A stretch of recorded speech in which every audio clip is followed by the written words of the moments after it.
Pani Karolína Lacová, moderátorka TV Markíza, ktorá moderuje diskusnú reláciu Na telo, nám dlhodobo preukazuje svoju neprofesionalitu, okrem iného hlavne svojou jednostrannosťou moderovania tejto relácie.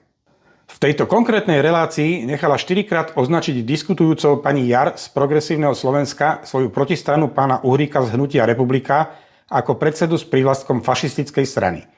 Republika má oficiálny štatút ako hnutie a nie strana, ale o to teraz nejde.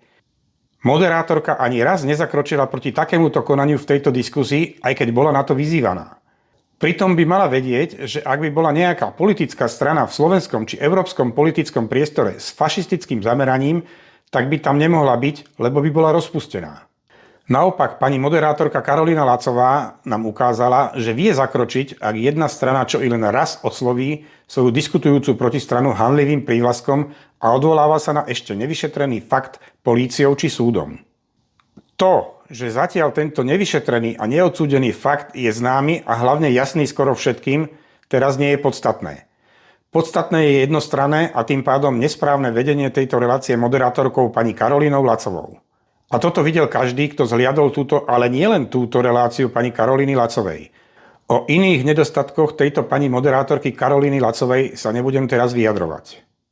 Je zaujímavé, a to sa nedá nepovšimnúť si, charakter správania pani Jar z Progresívneho Slovenska, s akým požitkárskym dôrazom označuje Hnutie Republika za fašistické, pričom problém je v tom, že by si to vôbec nemala dovoliť povedať vo verejnom priestore.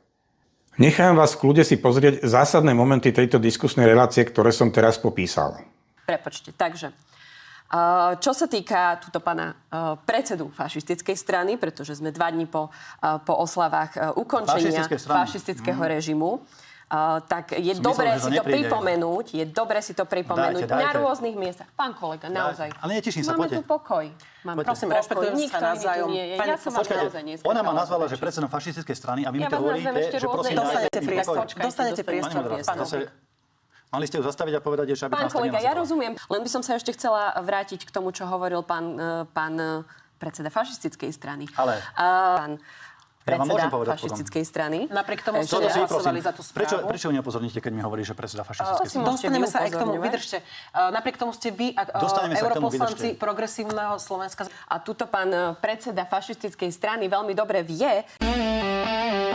Jeho mama je jasná podvodnička, obžalovaná, alebo teda bude... To ešte nikto nepovedal, to by sme mali nechať naozaj na políciu. Ale veď to, že boli sfalšované výpisy, priznala sama Šimečková stará, ktorá to zverejnila na sociálnych sieťach. Slušne sa správajte.